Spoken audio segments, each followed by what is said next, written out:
ഇന്ന് കേരളത്തിൽ കഴിഞ്ഞ കുറച്ച് ദിവസങ്ങളായി ദൃശ്യ പത്രമാധ്യമങ്ങളിൽ വന്നുകൊണ്ടിരിക്കുന്ന മുഖ്യമന്ത്രിയുടെ ഓഫീസുമായി ബന്ധപ്പെട്ട സ്വർണ്ണക്കള്ളക്കടത്തുമായി ബന്ധപ്പെട്ട വാർത്തകൾ നമ്മൾ വായിച്ചുകൊണ്ടിരിക്കുകയാണ്.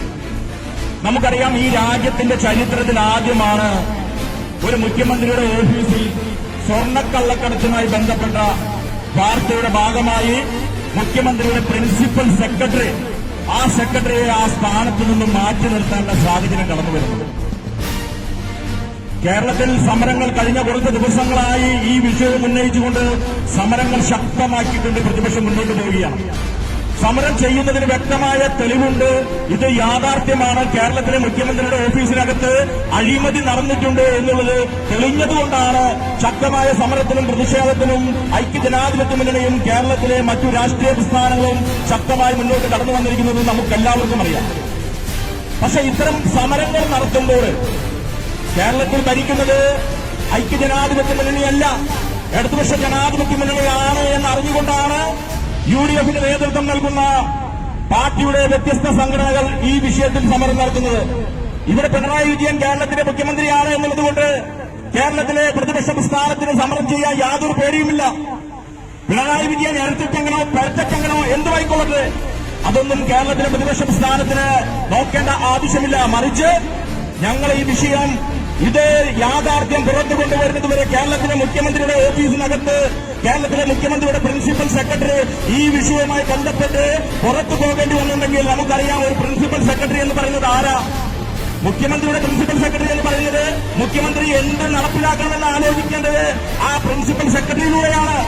കേരളത്തിലെ മുഖ്യമന്ത്രി എന്ത് ചെയ്യണമെന്ന് തീരുമാനിക്കുന്നത് ആ പ്രിൻസിപ്പൽ സെക്രട്ടറിയിലൂടെയാണ്. അങ്ങനെയാണെങ്കിൽ പ്രിൻസിപ്പൽ സെക്രട്ടറി സ്വർണ്ണക്കള്ളക്കടത്തുമായി ബന്ധപ്പെട്ട് പുറത്തു പോകേണ്ടി വന്നിട്ടുണ്ടെങ്കിൽ കേരളത്തിന്റെ മുഖ്യമന്ത്രി കള്ളക്കടത്തുകാരനാണ്. സ്വർണ്ണക്കള്ളക്കടത്തിൽ പ്രധാനപ്പെട്ട ഒന്നാം പ്രതി കേരളത്തിന്റെ മുഖ്യമന്ത്രി ആയിരിക്കണം എന്നുള്ളതിന് വേറെ വ്യത്യാസമൊന്നുമില്ല. പക്ഷെ ഈ സമരങ്ങൾ ചെയ്യുമ്പോൾ ഇന്ന് കേരളത്തിലെ പോലീസിന് രണ്ടു തരമാണ്. നിങ്ങളിതെടുത്ത് പരിശോധിക്കണം. ഇന്ന് 10 പേരെ കൂട്ടി സമരം ചെയ്യാൻ അനുവാദം തന്നു. ശരി, ഞങ്ങൾ 10 പേരെ കൂട്ടി തന്നെയാണ് കോവിഡ് കാലഘട്ടത്തിൽ സമരം ചെയ്യുന്നത്. കുഞ്ഞനന്തൻ മരിച്ചപ്പോൾ കുഞ്ഞനന്തന്റെ ശവസംസ്കാരത്തിന് പോയ ആളുകളുടെ എണ്ണം എണ്ണിയാൽ തീരില്ല. ദൃശ്യമാധ്യമങ്ങളിലും വാട്സപ്പിലുമൊക്കെ വന്നു. ഒരു കുഴപ്പമുണ്ടായില്ല കേരളത്തിലെ പോലീസിന്. കോൺഗ്രസ് ഒരു സമരം നടത്തിയാൽ അവിടെ സാമൂഹ്യ വ്യാപനം വരും. കോൺഗ്രസ് മരണത്തിന്റെ വ്യാപാരി എന്ന് പറയും. രാജൻ ഇവിടെ AIYS-ന്റെ ഇവിടെ പാത്രങ്ങൾ പറക്കി വിൽക്കുന്ന പരിപാടിയുണ്ടായി. പഴകിയ വസ്തുക്കൾ പറക്കി മുഖ്യമന്ത്രിയുടെ ദുരിതാശ്വാസ ഫണ്ടിലേക്ക് പണം കൊടുക്കുന്നതിന് ഇവിടെ പരിപാടി സംഘടിപ്പിച്ചു. രാജൻ വന്നപ്പോ 30 പേര് പങ്കെടുത്തു. ഇവിടുത്തെ പോലീസ് കേസെടുത്തില്ല. ഇവിടെ DYFI കൊള്ളി നടാൻ പോയി. എന്തിനാ? ഈ സാമൂഹ്യ വ്യാപനം വന്ന് നാളെ നമുക്ക് ഭക്ഷ്യവസ്തുക്കൾ കിട്ടിയില്ലെങ്കിൽ കൊള്ളിയെങ്കിലും പറിച്ച് ജീവിക്കാമല്ലോ എന്ന് വിചാരിച്ച് കൊള്ളിയെങ്കിലും ഭക്ഷിക്കാമല്ലോ എന്ന് കരുതി DYFI-ക്കാർ കൊള്ളി നട്ടു. 30 പേരാ. പഞ്ചായത്തിന് മുമ്പില് 10 ഉദ്ഘാടനം ചെയ്തു. 50 പേര് പങ്കെടുത്തു. ഇവിടെ ഒരു പോലീസും കേസെടുത്തില്ല. ഞങ്ങൾ 10 പേരെ വെച്ച് സമരം നടത്തിയ പോലീസ് എന്ന് പറയാ നിങ്ങൾക്കെതിരെ കേസെടുക്കുമെന്ന്. കേസെടുത്തു. ഞങ്ങൾക്ക് കേസൊന്നും കുത്തരിയല്ല. 10-25 കേസ് അതിജീവിച്ചിട്ടാണ് ഇപ്പോൾ നിങ്ങളുടെ മുമ്പിൽ വന്നു നിൽക്കുന്നത്. പോലീസിന്റെ ഓലപ്പാമ്പൊന്നും ഞങ്ങളെടുത്ത് വേണ്ട. വിവരാവകാശ നിയമം എന്നൊരു നിയമമുണ്ട് കേരളത്തിൽ. ഇന്ത്യയിൽ ആരാ കൊണ്ടുവന്നത്? ഡോക്ടർ മൻമോഹൻ സിംഗ് ഇന്ത്യയുടെ പ്രധാനമന്ത്രിയായപ്പോൾ പ്രിയപ്പെട്ട സോണിയാഗാന്ധി ഇന്ത്യയുടെ നേതാവായി ഇരിക്കുമ്പോൾ കൊണ്ടുവന്ന വിവരാവകാശ നിയമമുണ്ട്. എന്താ ആ നിയമത്തിന്റെ പ്രസക്തി?